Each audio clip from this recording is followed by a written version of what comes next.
আর আপনি আমি নামাজ পড়ি শেরপুর, মন চলে যায় বগুড়া শহরে নিউ মার্কেট, কথা কয় না। আপনি আমি নামাজ পড়ি বিরইল, মন চলে যায় ভারতের বর্ডারে, আছে না নাই? নামাজের ভিতরে দাঁড়াইয়া দুনিয়াবি এত চিন্তা ভাবনা, মাঝে মাঝে মনে হয় সেজদা 2টা দিলাম না 3টা দিলাম, তাও মনে থাকে না।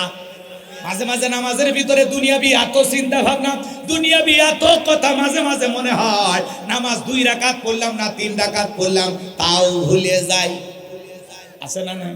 আমাদের পাগল মন খালি ছটপট করে, তিরিং বিরিং করে, লাফালাফি করে। একটা গবেষণায় বলা হয়েছে বাংলাদেশের এমনও কিছু মুসল্লি আছে যাদের মন নামাজের ভিতরে 8 সেকেন্ডও স্থির থাকে না। আমাদের মন বড় অস্থির, বড় উতালা, কথা কয় না। এখন গোলাম রব্বানি কইলে দোষ, পাগল মোহন মন রে মন কেন উল্টা পাল্টা বলে, ও পাগল মন মন রে মন কেন মসজিদে না যায় রে, আল্লাহ রে কোন দুনিয়ায় পাঠাইলাই আমারে। বর্তমানের নারী পুরুষ সমান সমান মাফ, লম্বা চুল কাটিয়া আবার মাথায় লাগাই ক্যাপ, আল্লাহ রে কোন দুনিয়ায় পাঠাইলাই আমারে। হিন্দি গানের টান মারিয়া রাস্তা হাইটা যাই, পুলানা মাইয়া ওইটা সিনা বড় দায়, আল্লাহ রে কোন দুনিয়ায় পাঠাইলাই আমারে। জিন্সের প্যান্ট শার্ট পরিয়া রাস্তা হাইটা যাই, পুলানা মাইয়া ওইটা সিনা বড় দায়, আল্লাহ রে কোন দুনিয়ায় পাঠাইলাই আমারে। এ যুবক আসতে কইও, মহিলারা শুনলে মন খারাপ করবে। তোমরা যে যুবক বলতে আমার লজ্জা লাগে, এ কথা ঠিক না বেটি? মন খারাপ করছো তোমরা? দিল লাগে তাকবীর, কানে পড়ছে দুল, কপালে পড়ছে টিপ, কাছে যদি যা বলেন বিলকিস আপা, কয় না আমি আবু, আছেন না নাই? বুখারী শরীফের স্পষ্ট হাদিস, আল্লাহ রাসূল বলেছেন কোন পুরুষ যদি নারীর বেশ ধারণ করে আর কোন নারী যদি পুরুষের বেশ ধারণ করে, আল্লাহর লানত তাদের উপরে। কথা বলেন ঠিক কিনা? এদেশের পোশাকের এত স্বাধীনতা আছে, যে যা খুশি পড়তেছে, মাঝে মাঝে তো পোশাক ছাড়াও মানুষ দেখা যায়। এরপরে আমার কিছু বোনেরা ঢাকা শহরে আন্দোলন করলো, পোশাকের স্বাধীনতা চাই। কেমন স্বাধীনতা? বলে দাদি নানি ব্লাউজ ছাড়া শাড়ি পরেছিল, আমরাও পড়তে চাই, আপত্তি করি নাই তো বোন, কথা কয় না। এখন দাদি নানি ব্লাউজ ছাড়া শাড়ি পরেছিল, তারা অভাবের কারণে পড়ুক আর গরমের কারণে পড়ুক, কোন দাদিকে বিশ্ব রোডে যা আন্দোলন করে বলেছিল আমি তোমার দাদি দেখে যাও শাড়ি পরেছি? আর বিশ্ব রোড মাকাবার গেছিল, কথা কয় নাকি আপনারা? লাফালাফি করবেন গেছিল বিশ্ব রোডে? দাদি নানি তো আমরা কখনো বিশ্ব রোডে আন্দোলন করতে দেখি না। তুমি কেন ব্লাউজ ছাড়া শাড়ি পরে আন্দোলন করো? দাদি নানি ওই 12 হাত শাড়ি দিয়া এমন কায়দায় মাথায় ঘোমটা দিয়ে থাকতো, পুরো শরীরটা ঢেকে রাখতো, আর এ ব্লাউজ ছাড়া শাড়ি পরছে, পুরো পিঠটা এমন কাঁধে ফাঁকা রাখছে, মনে হয় বাংলাদেশের বিপিএল এর ফাইনাল ম্যাচ হবে। কথা কন ঠিক কি না? আছে না নাই? কত অসভ্য বেহায়া! পোশাকের স্বাধীনতার নামে কি চায়? নগ্নতা চায়, অশ্লীলতা চায়, উলঙ্গপনা চায়, বেহাপনা চায়, এদেশকে নগ্নতার দিকে ঠেলে দিতে চায়। কথা বলে ঠিক কিনা? এই নারীদের মত তো ভালো না। কোন মুসলমানের মেয়ে পোশাকের স্বাধীনতার নামে আন্দোলন করতে পারে না। অনেক দেশে মা বোনদের বোরকা খোলা হয়, সেখানে মা বোনেরা বোরকা পরার জন্য প্রতিবাদ করে, আর এই দেশের হাফ লেডিস, মহিলা নামের কলঙ্ক ডাইনি, এরা পোশাক একটু কম পরার আন্দোলন করে। এরা কত বড় খারাপ! কথা বল না আপনারা? যেখানে বিশ্বের অনেক দেশে মা বোনেরা বোরকা পরে থাকার জন্য, পর্দা করার জন্য আন্দোলন করে, সংগ্রাম করে, নিজের সতীত্ব, নিজের পর্দা, আল্লাহর বিধানের হেফাজতের জন্য, আর এরা খোলার জন্য আন্দোলন করে। কথা কয় না বারে? ওয়াজ করবো না দোয়া করবো? আমি তো কিছু বুঝিচ্ছি না। ঘুমাইছেন আপনারা? ভাই প্যাকেট তাড়াতাড়ি শুরু করেন তো, ওদিকে যান। রাগ করেছেন? আজকে যা হবি মেনে নেন, কারণ কি আজকে সময় খুব কম, আর রাত 12টার পরে আমার মাথার ব্রেকই কাজ করে, মানে মাথা এমনি গরম হয়ে যায়, কিছু বললে মন খারাপ করলেন না। সূরার নাম কি বললাম? সূরাল মুমিনুন। মনে থাকবে তো ইনশাআল্লাহ? যে কোনো এদিক খেয়াল করেন, যে কোনো সূরা বা আয়াতের তাফসীর করতে হলে কোন প্রেক্ষাপটে, কোন সময় রাসূলের উপরে সেই সূরাটি বা আয়াতটি নাজিল হয়েছে, সেই নাজিলের শানে নজুল আছে না নাই? বলেন আছে না নাই? যদি শানে নজুল আলোচনা করা হয় তাহলে তাফসীর বুঝতে সহজ হয়। বলুন আল্লাহু আকবার। তাহলে সূরা আল মুমিনুন বিশ্ব নবীদের উপরে আল্লাহ তাআলা কখন নাজিল করেছেন একটু কি বলবো? মন খারাপ করবেন না। আচ্ছা আপনাকে ঘুমাইছেন, বালিশ আনবো? একটু আওয়াজ দেন, লিল্লাহি তাকবীর। আমার ভাইয়েরা, নবীজির উপরে আল্লাহ রাব্বুল আলামিন কখন সূরা আল মুমিনুন নাজিল করেছিলেন গভীর মনোযোগ দিয়ে শুনবেন। নবীর প্রিয় সাহাবী হযরত ওমর ফারুক রাদিয়াল্লাহু তাআলা ডেকে বলেন, আমি মৌমাছির বনবন আওয়াজ শুনলাম, ভনভন আওয়াজ শুনলাম। ডানে তাকায় মৌমাছি নাই, বামে তাকায় মৌমাছি নাই। বিশ্ব নবীর চেহারা মোবারকের দিকে তাকায়া দেখি নবীজি ফিস ফিস করে কি যেন তিলাওয়াত করতেছেন। হযরত ওমর ফারুক ডেকে বলেন, আমার বোঝার বাকি রইল না, আসমান থেকে নবীজির উপরে কুরআনুল কারীম নাজিল হচ্ছে আর বিশ্ব নবী কুরআনুল কারীম রিসিভ করতে ব্যস্ত। বলুন আল্লাহু আকবার। মৌমাছির বনবন ভনভন আওয়াজ হলে কুরআনুল কারীম নাজিল হয়। দপ্তরি ছুরির ঘন্টায় বাড়ি মারে টন টন আওয়াজ হলে কুরআনুল কারীম নাজিল হয়। আল্লাহু আকবার বলেন। নবীজি যখন ঘোড়ার উপরে থাকতেন ওই সময় যদি কুরআনুল কারীম নাজিল হইতো ওহির ভারে ঘোড়ার পা গুলো বালুর ভিতরে ডেবে যেত। বলুন আল্লাহু আকবার। নবীজি যখন উটের উপরে থাকতেন ওই সময় যদি কুরআনুল কারীম নাজিল হইতো ওহির ভারে উঠে মাথা জমিনের সঙ্গে লেগে যেত। এক সাহাবী রানের উপরে মাথা রেখে নবীজি আরাম ফরমাচ্ছেন, ওই সময় যদি কুরআনুল কারীম নাজিল হলো সাহাবী ডেকে বলেন, আমার কাছে মনে হয় আমার রানটা ফেটে যাবে, আমার কাছে মনে হয় আমার রানের উপরে একটা পাহাড় চেপে ধরা হয়েছে। তাহলে কুরআনুল কারীমের একটা আলাদা ওয়েট, আলাদা একটা ওজন আছে না নাই? জীবনের প্রথম ওহী রিসিভ করতে গিয়ে নবীজির শরীর মোবারকে জ্বর পর্যন্ত এসেছিল। দীর্ঘ 23টি বছরে নবীজির উপরে কুরআনুল কারীম নাজিল হয়েছে। ইমদাদিয়া লাইব্রেরি ছাপাইয়া ছাপাইয়া মুসলমানের ঘরে পৌঁছায়া দিয়েছে। এই কোরআনের শান কত, মর্যাদা কত। এমনও কপাল পোড়া মুসলমান আছে 40-50 বছর বয়স হয়ে গেছে, জীবনে কোনোদিন আল্লাহর কোরআনটা খুলেও দেখে নাই। আছে না? জোরে বলেন আছে না নাই? আজকে মুসলমান কোরআন থেকে দূরে সরে যাওয়ার কারণে তামাম পৃথিবীর জালেমেরা মুসলমানকে আঘাত করার সাহস পায়। মুসলমান যদি ইসলামকে কোরআনকে আঁকড়ে ধরে বাঁচত পৃথিবীর কোন শক্তির সাহস ছিল না মুসলমানকে কখন আঘাত করে। কথা বলেন ঠিক কিনা? আজকে মুসলমান ধুকে ধুকে মার খাওয়ার পিছনে একটাই কারণ, মুসলমানদের উপরে জালেমেরা নির্যাতন জুলুম চালায়। কথা বলে ঠিক কিনা? এ ভাইরা আমার, ফিলিস্তিনের একটা 6 বছরের শিশু, এ বাজার গো আমার, ওই দেশের প্রশাসনের লোকদের কাছে ফোন করেছে, আমি ভয় পাইতেছি, আমাকে তোমরা সহযোগিতা করো, আমাকে বাঁচানোর জন্য তোমরা এগিয়ে আসো। ছোট্ট বাচ্চাটা 6 বছরের কন্যা সন্তান কেঁদে কেঁদে ডেকে বলে, আমাকে একটু উদ্ধার করার জন্য তোমরা ছুটে আসো। ছোট্ট বাচ্চার কথা শুনে ওই দেশের প্রশাসনেরা 3 ঘন্টায় ফোনের মধ্যে তাকে সান্ত্বনা দেয়, তোমরা সবর, তুমি কান্নাকাটি করো না, তুমি ভেঙে পড়ো না। নানান ভাবে ছোট্ট বাচ্চাকে সান্ত্বনা দেয়। ওই বাচ্চা বলে, আমারও বড় ভয় লাগে, আপনারা তাড়াতাড়ি আসেন, আমাকে উদ্ধার করেন, আমাকে বাঁচান। ছোট্ট বাচ্চাতে আকুতি মিনতি সহকারে কান্নাকাটি করে। এরা যে উদ্ধার করার জন্য আসবে, গাজার ওই এলাকাটা ইসরায়েলি সেনাবাহিনীরা দখল করে রেখেছে। তারা উদ্ধার করার জন্য আসতে চায়, কিন্তু জালেমেরা পাহারাদার বসিয়েছে। এই জন্য 6 বছরের শিশুটাকে উদ্ধার করার জন্য তারা আসতে পারে না। বারবার মোবাইলে সান্ত্বনা দেয়, ছোট্ট বাচ্চা কাকুতি মিনতি করে কান্না করে আর ডেকে বলে, আমাকে বাঁচাও, আমাকে বাঁচাও। এরপরে যখন অনেক কষ্টের পরে অনুমতি মিলল, এইবার ইসরায়েলি ইহুদি জালেমদের কথা অনুযায়ী যখন অনুমতি মিলল, বাজান গো আমার, এই বাচ্চাটা এইরকম থাকতে থাকতে অসুস্থ হয়ে পড়ে গেছে। এরপরে যখন অ্যাম্বুলেন্স নিয়ে যায়, এই ছোট্ট বাচ্চাকে অ্যাম্বুলেন্সের ভিতরে তোলা হলো।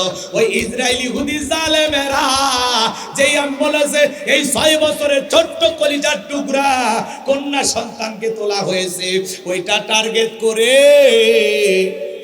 বোমা নিক্ষেপ করেছে। ক্ষত বিক্ষত হয়ে গেল দেহটা। তামাম পৃথিবীর মানুষ নিস্তব্ধ হয়ে গেছে। বিশ্বের মানুষেরা এই জালেমদের জুলুম দেখে অবাক হয়ে গেছে। যারা 6 বছরের একটা শিশুর উপরে এইভাবে ঝাঁপিয়ে পড়তে পারে, আর অ্যাম্বুলেন্সকে টার্গেট করে হামলা করতে পারে। আর যাই হোক, এরা পৃথিবীতে মানুষ পরিচয় দিতে পারে না, এরা হলো পশু, জঙ্গলি জানোয়ারের চাইতে নিকৃষ্ট। এদের ভিতরে মনুষ্যত্ব বোধ বলে কিছু নয়, এরা মানুষ না, এরা হলো জানোয়ার।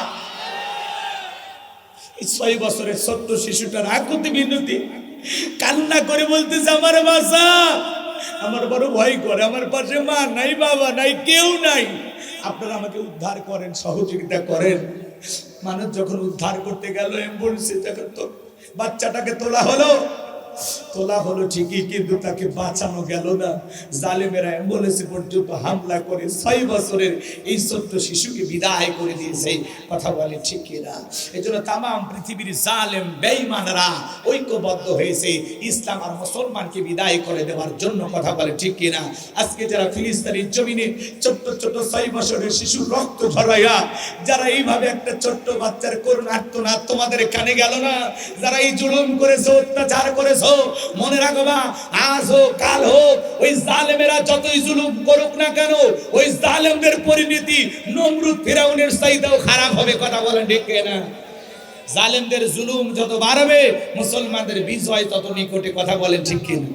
কষ্ট নেবেন না বাজান গো, আমার সামনের দিকে যায় যে কথা বলতে চাচ্ছিলাম। হযরত ওমর ফারুক ডেকে বলেন, নবীজির কুরআনুল কারীম রিসিভ করা শেষ হয়ে গেল, বিশ্ব নবী সাহাবায়ে কিরামদের মুখ ঘোরায় ডেকে বলেন, ও আমার সাহাবীরা, এই মাত্র আসমান থেকে জিবরাইল এসে আমার উপরে সূরা আল মুমিনুনের 10টি আয়াত কারিমা নাজিল করে জানায় দিয়ে গেলেন, নবী গো, এই 10টি আয়াতের ভিতরে আমার আল্লাহ রাব্বুল আলামিন তার আদরের মুমিন বান্দাদের জন্য 7টা বৈশিষ্ট্য নিয়ে আলোচনা করেছেন, 7টা গুণাবলী নিয়ে আলোচনা করেছেন।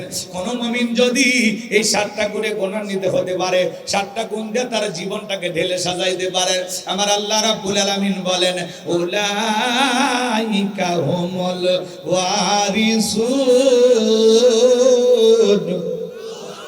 আল্লাযীনা ইয়ারিসুনাল ফিরদাউস হুম ফিহা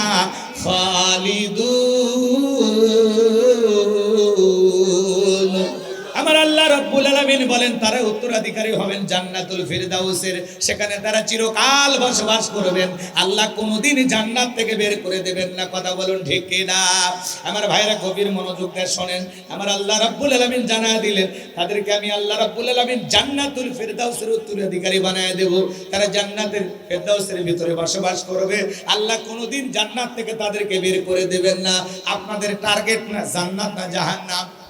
কারা কারা জান্নাতে যেতে চান? 2 হাত তুলে আল্লাহকে দেখান। আল্লাহ রাব্বুল আলামিন আমাদের সবাইকে জান্নাতুল ফিরদাউসের মেহমান হিসেবে কবুল করুন। জোরে বলুন আমিন। আরো জোরে বলেন আমিন। আরো একবার বলেন আমিন। এবার 7টা আঙ্গুল দেখান। বলেন তো, জান্নাতে যেতে হলে কয়টা গুণাবলী? 7টা গুণাবলী, 7টা বৈশিষ্ট্য, 7টা গুণ দিয়ে আমরা যেন আমাদের জীবনটাকে সাজাইয়া জান্নাতুল ফিরদাউসের মেহমান হতে পারি। আল্লাহ কবুল করেন। জোরে বলেন আমিন। আরো জোরে বলেন আমিন। এলোমেলো করবো না, রাত অনেক গভীর হয়ে গেছে। বাজান গো, আমার গুনাহগারের কথাগুলো গভীর মনোযোগ দিয়ে শুনবেন। আমার আল্লাহ রাব্বুল আলামিন আদরের মুমিন পিছনে কথা বললেন না, চেয়ারে বসেন, বসেন, চুপচাপ বসেন, সবাই বসেন, একটু বসেন ভাই, সবাই বসেন, বসেন, চাচামি বসো বাবা, বসো। এদিকে খেয়াল করেন বাজান গো, আমার 7টা গুণাবলী আল্লাহ রাব্বুল আলামিন জানা দিলেন, ভালো করে বোঝেন। বাবা মারা গেলে ওয়ারিশ সূত্রে সন্তান যেরকম বাবার সম্পত্তির ভাগ পায়, কোন মুমিন যদি এই 7টা বৈশিষ্ট্য, 7টা গুণ দিয়া নিজের জীবনটাকে সাজাইতে পারে, এই 7টা গুণাবলী আমল করতে পারে, আল্লাহ পাক তার নামে জান্নাতুল ফিরদাউসের ভিতরে জায়গা বরাদ্দ রাখবেন। বলুন আল্লাহু আকবার। এরকম কপাল আপনারা চান না? তাহলে মাত্র কয়টা? 7টা গুণাবলী আল্লাহ রাব্বুল আলামিন জানায় দিলেন। বিশ্বনবী সুন্দর করে সাহাবায়ে কিরামদেরকে তেলাওয়াত করে শোনায় দিলেন। আমার আল্লাহ বলেন, ক্বাদ ফালাহাল মুমিনুন। আমার আল্লাহ ডেকে বলেন, অবশ্যই মুমিনেরা সফল হয়েছে, অলরেডি মুমিনেরা সফল হয়েছে। সফল হয়েছে তারা ঈমান এনেছে যারা বলেন আল্লাহু আকবার। আমরা মনে করি ক্ষমতা থাকলে সফল, টাকা থাকলে সফল, পৃথিবীর সবাই চেনে জানে এরা বুঝি সফল। বর্তমানে পৃথিবীর সবচাইতে বড় নেতার নাম কি? আমেরিকার প্রেসিডেন্ট নাম কি? Joe Biden. আপনাদের এলাকায় একটা বাজার আছে, মনে করেন বাজান আমার মির্জাপুর বাজার, এই বাজারে আল্লাহর বান্দা তরি তরকারি বিক্রি করে, সবজি বিক্রেতা আজান দেওয়ার পরে মাথা নত করে আল্লাহকে যদি সিজদা দেয়, পৃথিবীর বড় নেতা জো বাইডেনের চেয়ে এই ইমানদার সবজি বিক্রেতার দাম আল্লাহর কাছে কম না বেশি? ইমান আছে যার, আল্লাহর কাছে দাম আছে তার। ইমান নাই, আল্লাহর কাছে 4 পয়সা দাম নাই। কথা বলে ঠিক না? পৃথিবী কাঁপান আরো বড় বড় লিডার আছে। রাশিয়ার প্রেসিডেন্ট নাম কি? পুতিন। উত্তর কোরিয়ার প্রেসিডেন্ট কাটিং মারা মাল কিম জং আছে না নাই? ভারতের দাদা। এরা যত বড় ক্ষমতা ধরক না কেন, বাংলাদেশের একজন রিক্সা চালক, ভ্যান চালক, লোকটা যদি ইমানদার হয়, আজান দেওয়ার পরে মসজিদে গিয়ে মাথা নত করে আল্লাহকে সিজদা দেয়, এই পৃথিবীর বড় বড় নেতাদের চাইতে ওই ইমানদার আল্লাহওয়ালার বান্দার দাম আল্লাহর কাছে কম না বেশি? তার মানে কি বুঝলেন? ইমান আছে যার, দাম আছে তার। ইমানদাররা দুনিয়াতেও সফল, আখিরাতেও সফল। বেঈমানেরা ওদের ক্ষমতার মাতবাড়ি, দাম্ভিকতা, অহংকার দুনিয়াতে চলবে, মরার পরে সব গুলোকে পিটাইয়া আল্লাহ জাহান্নামে ফেলে দেবে। বেঈমানদের দাম দুনিয়াতে থাকতে পারে, লাফালাফি করতে পারে, অহংকার করতে পারে, মাতবাড়ি করতে পারে, কিন্তু মরণের পরে ওদের কোনো দাম, সবগুলো পিটাইয়া কই দেবেন? সবগুলোকে পিটাইয়া কই দেবে?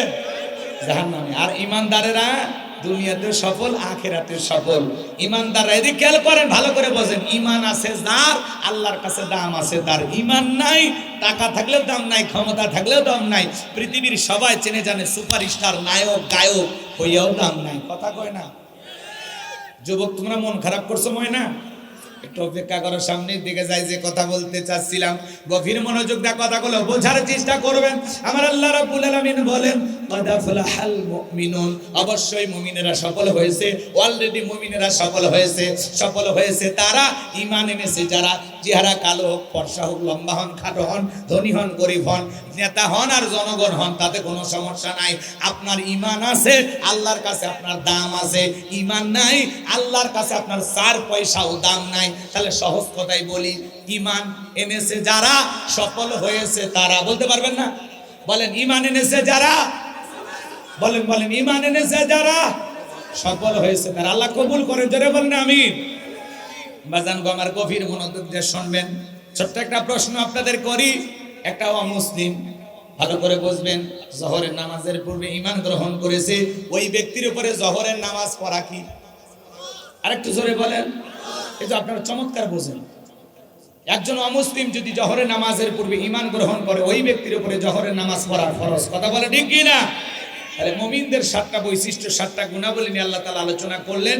আমার আল্লাহ রাব্বুল আলামিন 1 নাম্বার সালাত দিয়ে শুরু করলেন। বলেন আল্লাহু আকবার। মুমিন জীবনের সবচাইতে গুরুত্বপূর্ণ ইবাদতের নাম হলো সালাত। কথা বলেন ঠিক কি না? কিয়ামতের ময়দানে সর্বপ্রথম সালাতের হিসাব হবে। কথা বলেন ঠিক কি না? তাহলে মুমিন মানার 7টা বৈশিষ্ট্য, 7টা গুণাবলী কি কি? 1 নাম্বার, আল্লাযীনা হুম ফি সালাতিহিম খাশিউন। আরো জোরে বলেন আল্লাহু আকবার। আমার আল্লাহ রাব্বুল আলামিন বলেন, মুমিন বান্দার 1 নাম্বার গুণাবলী, যারা নিজেদের সালাত বিনয়ের সহিত, নম্রতার সহিত, খুশু ভাব নিয়ে, আল্লাহর ভয় নিয়ে আদায় করে। আপনি আমি যখন সালাত আদায় করব, অন্তরে ভয় থাকবে কার?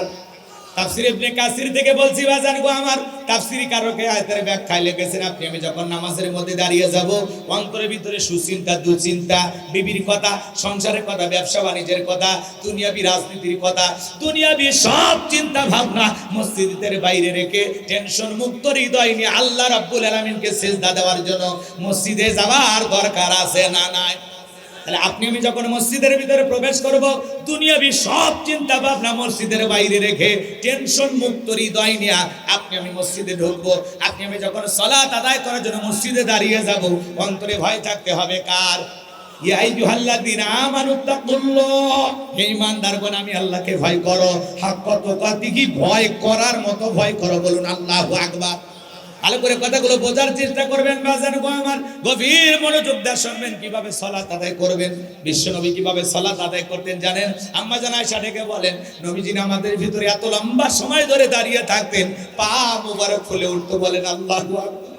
আম্মা জান আয়েশা ডেকে বলেন নবীজি এত লম্বা সময় ধরে রুকু করতেন সিজদা করতেন, মাঝে মাঝে মনে হয় বিশ্ব নবী আর কোনোদিন সিজদা থেকে মাথা উঠাবেন না। বলুন আল্লাহু আকবার।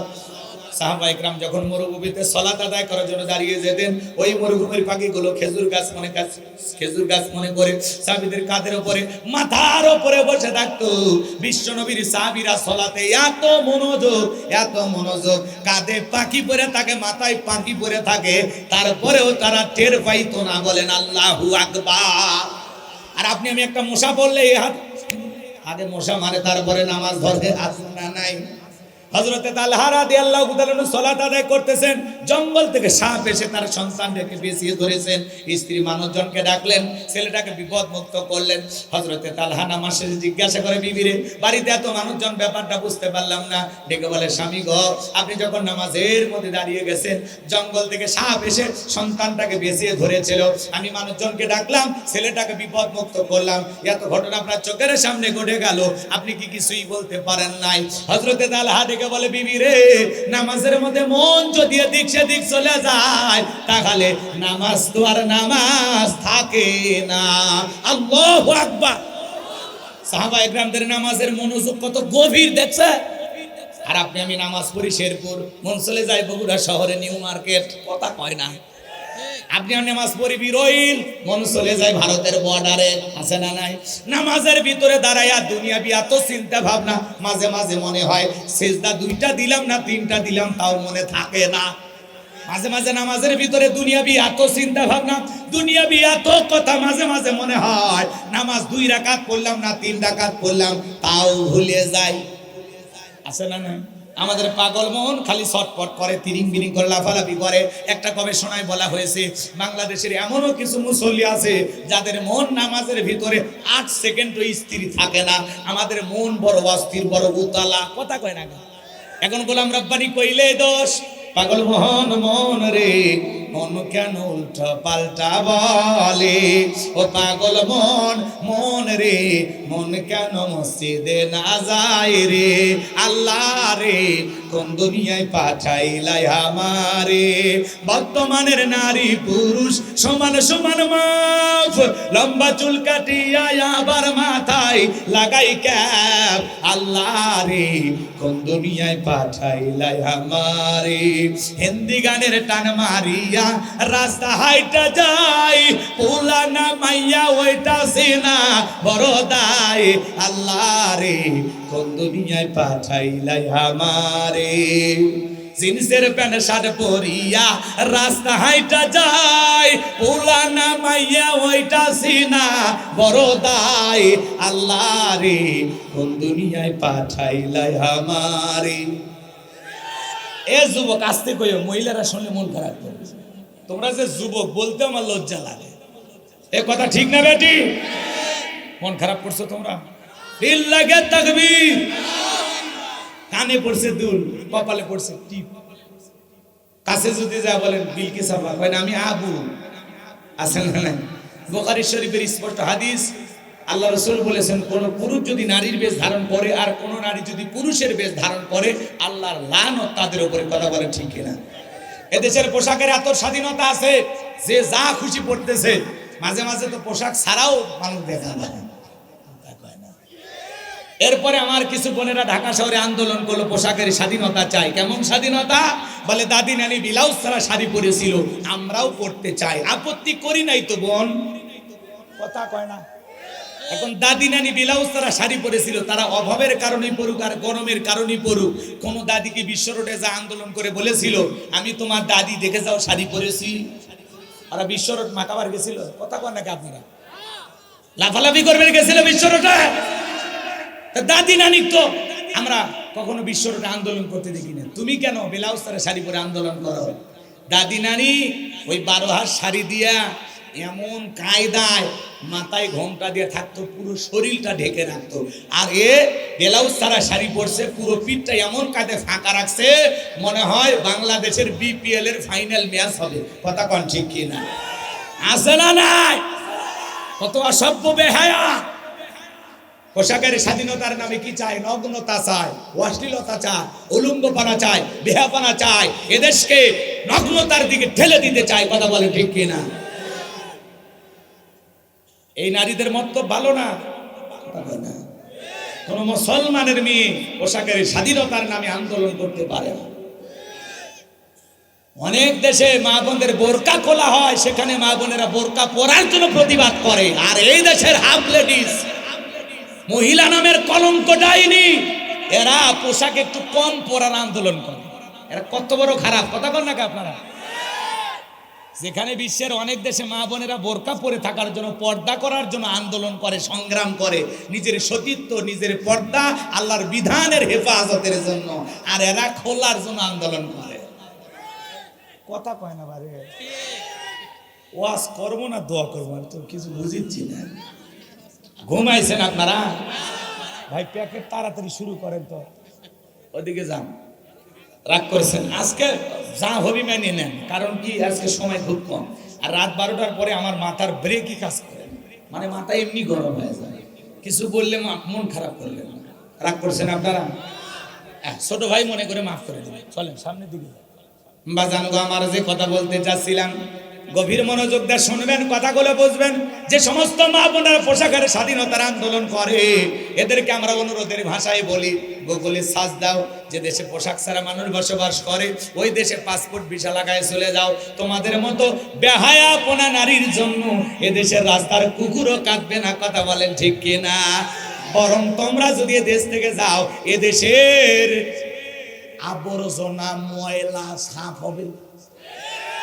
এরা দাদি নানির সাথে তুলনা করে। দাদি নানি কত ভালো মহিলা, পুরুষের কণ্ঠ শুনলে আগেকার দাদি নানি ঘরের কোনায় যায় লুকাইতো। কথা কয় না? কথা কয় না? দাদি নানি পুরুষের কণ্ঠ শুনলে ঘরের কোনায় লুকাইতো। আর এখনকার ডিজিটাল বোনেরা, আপারা, ভাবিরা, যদি কেউ বাড়ির দরজায় পুরুষ এসে ডাকে, দরজা খুলে দিয়া, কে আপনি, কার কাছে আসছেন? বাসারে খোঁজেন, বাসা তো আমার স্বামী, আসেন ভিতরে, আসেন ভাই, সিয়ার দেই, এক কাপ চা বানাই, 2টা বিস্কুট খান। এমন কায়দায় গল্প শুরু করছে, মনে হয় মায়ের পেটের ভাই। কোন তো দেখা করা কি জায়েজ আছে? জায়েজ না হারাম? আর এই মহিলা কি ব্যাপারটা করলো? দরজা খুলে পাটি পাড়া গল্প শুরু করছে। কথা কন না? এই মহিলার ব্যবহার এরকম করলে হবে না। ওই পুরুষের সাথে দেখা করা জায়েজ না হারাম? আপনার স্বামীর সন্তানে অপরিচিত একটা পুরুষ আছে, ভিতর থেকে আওয়াজ দেন, বাড়িতে নাই বাচ্চা, মোবাইল করে খবর নেন, যত সব আমার ঘরে ঝামেলা। এমন ভাবে কথা বলবেন যাতে ওই মানুষ আপনার স্বামীর খোঁজে জীবনে আর দুয়ারে না। আর কি নরম শুন, আসেন, বসেন, সিয়ার দে, চা খান, আছে না? না তো নরম সুরের মধ্যে অন্য কিছু বোঝা যায়। বেহায়া, ভদ্রতা শিখেনি। কথা কয় না কেন? স্বামীর সাথে তো মিষ্টি কথা বলো না। তুমি কেমন আছো, এদিকে আসো, বসো, ওইরকম না। তোমার ডাকি না, এদিকে আসো। কতবার ডাকা হচ্ছে, কানত মনে হয় কি দিছে, বাপ রে বাপ। গল্প শুরু করলে সারে না, এদিকে আসো তো, এদিকে আসো। স্বামীর সাথে ঘেউ ঘেউ করে কুকুরের মতো। আর অপরিচিত পুরুষ, তার সাথে কি মিষ্টি কথা আছে না? নাই মিষ্টি কথা বলে কারে ভুলার লাগবে? আরে পাগলি, ভুলেই কারে? কথা কন, কথা কন।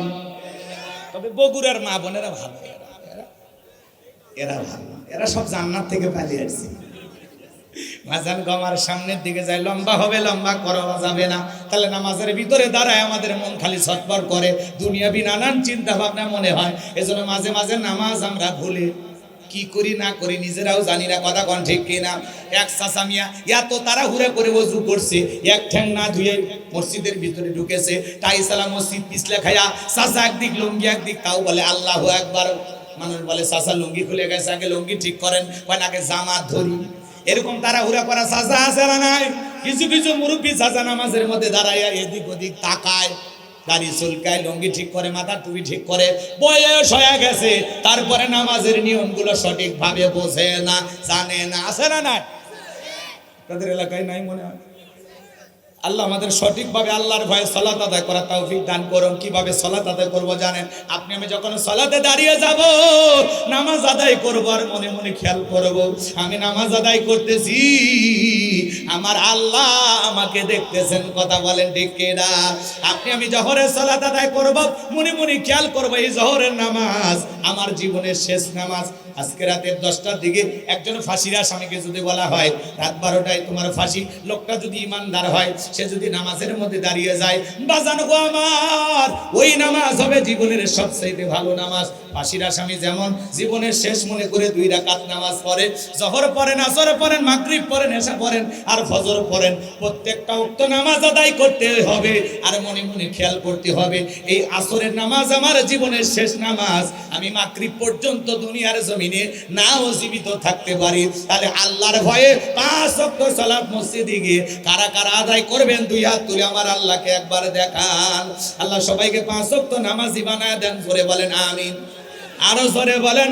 এরপরে আল্লাহ রাব্বুল আলামিন বলেন, অনেক কথা আমি বলি কিন্তু আজকে একটু কাটছাট করে দিলাম, কারণ আমার হাতে সময় নেই।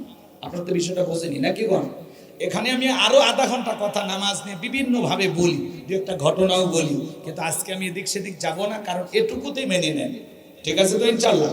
এবার 2 নাম্বার গুনাহ বলি, আল্লাযীনা হুম আনিল লাগবি মুরিদুন। মুমিন বান্দার 2 নাম্বার গুনাহ বলি, অনার্থক কথাবার্তা বলা যাবে না। এক জায়গায় বসে 2-3 ঘন্টা গল্প করে চায়ের কাপে ঝড় তোলে, মনে হয় এলাকার সব তথ্য ওনার কাছে, সিআইডি এলাকার অমুক খারাপ তমুক খারাপ, এ ভালো না সে ভালো না, পটর পটর সটর সটর মুখে লেগেই থাকে। বাপরে বাপ, মুখ দিয়ে ফেনা তোলে। মানুষের সমালোচনা করতে করতে মনে হয় গীবত কমিটির সভাপতি সেক্রেটারি বসে গেছে। এরকম বাসাল প্রকৃতির মানুষ আছে না? না। আপনি কি মনে করেন জবান দিয়ে এত কথা বলেন? আপনার জবানের প্রত্যেকটা কথার জবাব আল্লাহর কাছে দিতে হবে, হিসাব একদিন আল্লাহর কাছে হবে। মায়াল ফিজু মিন কাউলিন ইল্লা লাদাইহি রাকিবুন আতীদ। বান্দা এমন কোন কথা বলে না যে কথা রেকর্ড করার জন্য আমার ফেরেশতারা নাই। আপনি জবান দিয়ে যা বলতেছেন, আপনার প্রত্যেকটা জবানের কথার হিসাব আল্লাহর কাছে দিতে হবে। একা একা যা বলতেছেন তারও হিসাব দিতে হবে। কথা বলে না কেন? এই যে আমি এনার সাথে গল্প করতেছি, এই হিসাবও দিতে হবে।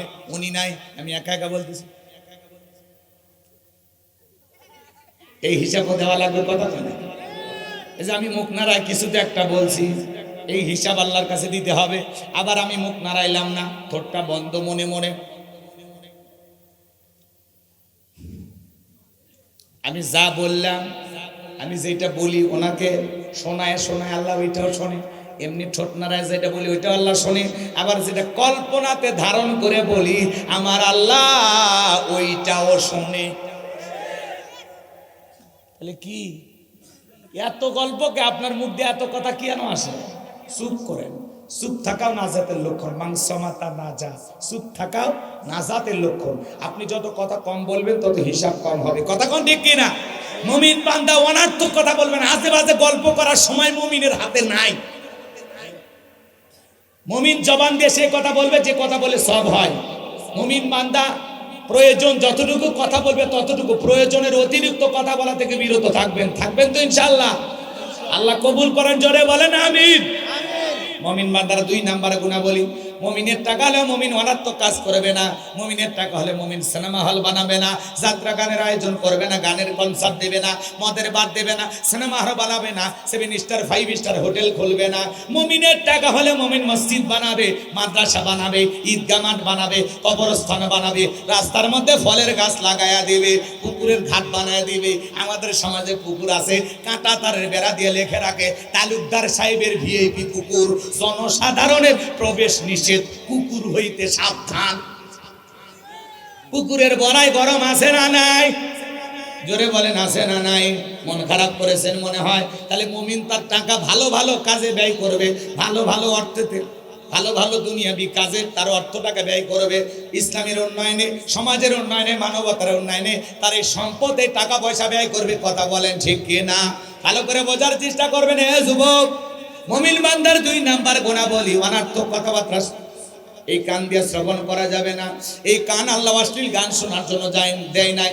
যুবক কানের ভিতর ইয়ারফোন লাগায় গান শোনে, রূপবানে নাচে কমর দোলাইয়া, আল্লাহর ফেরেশতারা কবরে নিয়ে পিটাবে ঝোলাইয়া ঝোলাইয়া। কথা কোন ঠিক কি না? এ যুবক, এই কান আল্লাহ গান শোনার জন্য দেয় নাই। হক্কানি ওলামা ইকরামদের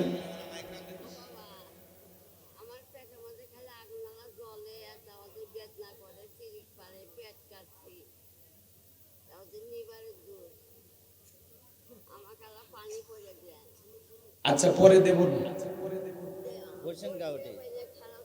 ঠিক আছে মা দোয়া করবো। বাবা যাও যাও বাবা, বসো মা বসো, তোমার টাকা দেওয়া লাগবে না বাবা, নিয়ে যাও। না টাকা দেওয়া লাগবে না, ঠিক আছে আমি, ঠিক আছে মা যাও যাও, ঠিক আছে এ বাবা নিয়ে যাও, বৃদ্ধ মানুষ একটু নিয়ে যাও। জি মা যাও, মা মনি যাও, ওয়াজ করি বাবা। আচ্ছা মা আমি ওয়াজ করি, ওয়াজ করার পরে তোমার কথা শুনে আমি দোয়া দেব নি মা, পানিতে ফু দিয়া দেব নি, এই মায়ের পেটের সমস্যা নেই, দোয়া করে দেব না, আস্তে আস্তে ধরে নিয়ে যাও। বৃদ্ধ মানুষ কষ্ট করে আসলো কিভাবে? ঠিক আছে যান যান আপনি যান। যাও মা, আসতে যাও। আল্লাহ, সম্মানিত ভাইয়েরা আমার, গভীর মনোযোগ দিয়ে কথাগুলো শুনবেন যে কথা বলতে চাচ্ছিলাম। হে যুবক, এই কান আল্লাহ গান শোনার জন্য দেয় নাই। হক্কানি ওলামা ইকরামদের বয়ান শুনতে হবে, ইসলামী সঙ্গীত শুনতে হবে, কোরআন তিলাওয়াত শ্রবণ করতে হবে। কথা বলেন ঠিক কিনা? লিল্লাহি তাকবীর। তাহলে মুমিন বান্দার 2 নাম্বার গুণাবলী, মুমিন বান্দা জবান দিয়ে সে কথা বলবে যে কথা বললে সব হয়। মুমিন বান্দা সমাজে সেই কাজ চালু করবে যে কাজ চালু করলে সব হয়। মুমিন বান্দা কান দিয়ে সেইটা শ্রবণ করবে, সেইটা শুনলে সব হয়। এক কথায় সব আছে যেখানে, বলেন বলেন, সব আছে যেখানে, আর গুনাহ আছে যেখানে আমরা নাই সেখানে। তাহলে আল্লাহর ভয়ে সকল গুনাহ থেকে আল্লাহ তাআলা আমাদেরকে বেঁচে থাকার তৌফিক দান করুন। জোরে বলুন আমিন। এবার মুমিন বান্দার 3 নাম্বার গুণাবলী, ওয়াল্লাযীনা হুম লিয-যাকাতি ফাঈলুন। মুমিন বান্দার 3 নাম্বার গুণাবলী, মুমিন বান্দাকে আল্লাহ যদি নিসাব পরিমাণে সম্পদের মালিক বানায়, মুমিন বান্দাকে আল্লাহ যদি ধনী বানায় দেয়, মুমিন বান্দার সক্রিয়ভাবে হিসাব করে করে বছরে কয় লাখ টাকায় কয় হাজার টাকা যাকাত আসবে, কয় কোটি টাকার কয় লাখ টাকা যাকাত আসবে, মুমিন বান্দার সক্রিয়ভাবে হিসাব করে করে বছরে একবার যাকাত দেবে। কার হয়? আরো জোরে বলেন কার হয়? এ যুবক, এই যে 3 নাম্বার চলতেছে না, 4 নাম্বারে তোমাদের স্পেশাল ওয়াজ, একটু অপেক্ষা করো। মনটা খুব খারাপ আছে, তোমাদের জন্য কিছু বলে দোয়া করে দেব। রাগ করছো ময়না? শোনো বাজান গো আমার, যেদিকে যাই একটু গভীর মনোযোগ দিয়ে শোনেন। সামনের দিকে যাই, যে কথা বলতে চাচ্ছিলাম। তাহলে মুমিন বান্দার 3 নাম্বার গুণাবলী, আল্লাহ যদি মুমিন বান্দাকে সম্পদ দেয়, মুমিন বান্দা প্রত্যেক বছর হিসাব করে করে বছরে যাকাত দেবে কয়বার? কথা বলে, যাকাত দেওয়া নফল না ফরজ? যাকাত দেওয়া ফরজ, নামাজ যেমনি ফরজ যাকাত দেওয়া তেমনি ফরজ। যাকাত আসছে দারিদ্রতা বিমোচন করার জন্য, যাকাত আসছে অভাব মুক্ত সমাজ রাষ্ট্র দেশ গড়ার জন্য, যাকাত আসছে এদেশের পথে পড়ে থাকা অসহায় দুঃখী মানুষের মুখে হাসি ফোটানোর জন্য, যাকাত আসছে রাস্তার এপারে 10 তলা এপারে গাছতলা তার ব্যবধানকে দূর করার জন্য। কথা বলেন ঠিক কিনা? স্বাধীনতার 52 বছরে কেটে গেল, যারা যাকাত দিচ্ছে দিয়েই যাচ্ছে, যারা নিচ্ছে নিয়ে যাচ্ছে, মানুষের ভাগ্যের কোনো পরিবর্তন হচ্ছে না। কারণ কি? কয় অমুক স্কুল মাঠে অমুক নেতা সেরাগালি বদনা যাকাতের শাড়ি লুঙ্গি বিতরণ করবে, মাইকিং করার পরে মানুষ গেছে 50,000, শাড়ি লুঙ্গি হলো 5,000, তেলা তেলি গুদাগুদি করে পায়ের তলে পরে কয়জন মারা যায়, আহত হয়। এই কায়দায় যাকাত দিয়ে টেলিভিশনে নিউজ কভার করে। এই সমস্ত মানুষ যারা যাকাত দেয়, ভালো করে বুঝবেন, এই যাকাত দেওয়া আল্লাহর দরবারে কবুল হওয়া তো দূরের কথা, মানুষ হত্যাকারীর গুনাহ নিয়ে জাহান্নামে যেতে হবে। যাকাত দেওয়ার পদ্ধতি এইটা না। কথা কয় না কে? গভীর মনোযোগ দিয়ে কথাগুলো শুনবেন বাজান গো আমার। যাকাত কিভাবে দিতে হবে? আজকে সমাজের মানুষ যাকাত মানে পাইছে শাড়ি লুঙ্গি, এমন লুঙ্গি দেয় 200 টাকার লিটন লুঙ্গি পরে থাকলে ওরা জান্নাত জাহান্নাম সব বোঝা যায়। কথা ঠিক কিনা? গরিব মহিলাকে 300 টাকা মেয়েদের শাড়ি দেয়, ধুইয়া দিলে শাড়ি না মশারি খুঁজে পাওয়া যায় না। বড় লোক রে, এই শাড়ি তোমার বউরে পরায়ও, এই শাড়ি তোমার মেয়েরে পরায়ও। 5,000 দেওয়ার দরকার নাই, 500 দেন, মান সম্পূর্ণ কাপড় দেন, রুচিশীল কাপড় দেন। আর যাকাত মানে শাড়ি লুঙ্গি না। হযরত ওমর ফারুক ডেকে বলেন, তোমরা যাকাতের অর্থ এমন ভাবে দাও যাতে ওই ব্যক্তি পরবর্তী বছরে আর কারো দুয়ারে লাইন না দেয়। বলেন আল্লাহু আকবার। তার মানে ছেলেটা বেকার বসে আছে, ওর একটা মির্জাপুর, এদিক খেয়াল করুন, মির্জাপুর বাজারে ছোটখাটো ব্যবসা প্রতিষ্ঠান ধরায় দেন, 1-1.5 লাখ টাকাতে ব্যবসা প্রতিষ্ঠান ধরায় দেন। আল্লাহ যদি চায় 5-7 বছর ব্যবসা বাণিজ্য করে এই ছেলেটা নিজেও যাকাত দেবে। কথা কোন ঠিক কিনা? এই ছেলেটা বেকার বসে আছে, ওর একটা 1-1.5 লাখ টাকা দিয়ে অটো ভ্যান কিনে দেন, রিক্সা চালাবে, ভ্যান চালাবে, দৈনিক 500 টাকা 700 টাকা 1000 টাকা ইনকাম করবে। তার একটা কর্মস্থানের ব্যবস্থা হলো, সে আর বেকার থাকলো না। কথা কোন ঠিক কিনা? একটা বিধবা নারী আছে, শাড়ি দিয়ে কিলাপ সেলাই মেশিন কিনে দেন, 2টা ছাগলের বাচ্চা কিনে দেন, 2টা গাভী গরু কিনে দেন, এগুলো লালন পালন করে ভাগ্যের চাকা ঘুরাবে। যাকাতের টাকা দিয়া মানুষের কর্মস্থানের ব্যবস্থা করে দেওয়া লাগবে। আর ধনী 2000 টাকা 500 টাকা করে জনে জনে যাকাত দিয়ে বলে দিছি, দিয়ে ফাটিয়ে ফেলে দেছে, ওই দেওয়ার কোনো দাম নাই। কথা কোন ঠিক কিনা? আপনার যাকাতের 1 লাখ টাকা আপনি একজনার দেন। যাকাতের টাকা ধনী দেওয়া ফরজ, গরিবের খাওয়া ফরজ নয়। আমি যে গরিবের হাতে যাকাতের টাকা দিলাম, দিয়ে কি দয়া বা করুণা করছি? না, গরিব আমার যাকাতের টাকাটা গ্রহণ করে এই ফরজ ইবাদত পালনের সুযোগ করে দিয়ে গরিব ধনীকে দয়া করছে। কথা বল ঠিক কিনা? যাকাত দেওয়া মানে দয়া করুণা করা না, ওটা আপনার দেওয়া লাগবে, দিলে বাঁচবেন, না দিলে ফাটাবি ফাটাবি। কথা কয় না কেন?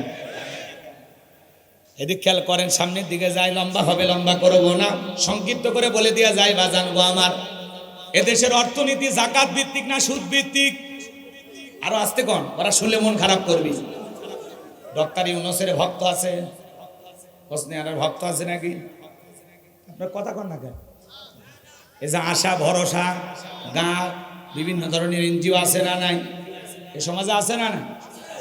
ভালো করে বুঝবেন, এদের মাধ্যমে আপনারা পরিষ্কার বুঝতে পেরেছেন এদেশের অর্থনীতি যাকাত ভিত্তিক না সুদ ভিত্তিক। সুদ ভিত্তিক অর্থনীতি হালাল না হারাম? হারাম অর্থনীতি দিয়ে কিয়ামত পর্যন্ত বাংলার জমিনকে কেউ দারিদ্র মুক্ত বাংলাদেশ গড়তে পারবে না।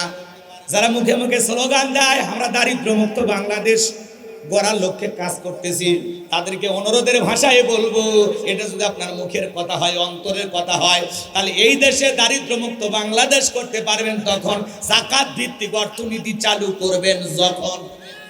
এদেশে যাকাত ভিত্তিক অর্থনীতি চালু করা লাগবে, আর একটা যাকাত মন্ত্রণালয় চালু করা লাগবে। এদেশের বিজ্ঞ বিজ্ঞ ইসলামিক স্কলার দিনের দায়ী আলেমদের কাঁধে যাকাত মন্ত্রণালয়ের দায়িত্বভার দেওয়া লাগবে। ওই গুমসুর ডালসুর বিকাশের টাকা স্যার ওদেরকে দেওয়া যাবে না। মাননীয় প্রধানমন্ত্রী মহামারীর সময় 50 লক্ষ মানুষকে 2500 করে টাকা বিকাশে দিল যে গরিবেরা খেয়ে বাঁচুক। নেতা কি করেছিল? নিজের বইয়ের নামে সিম কার্ড কিনে তার ভিতরে 2500 টাকা ঢুকাইছে, মেয়ের নামে সিম কার্ড কিনে তার ভিতরে 2500 টাকা ঢুকাইছে।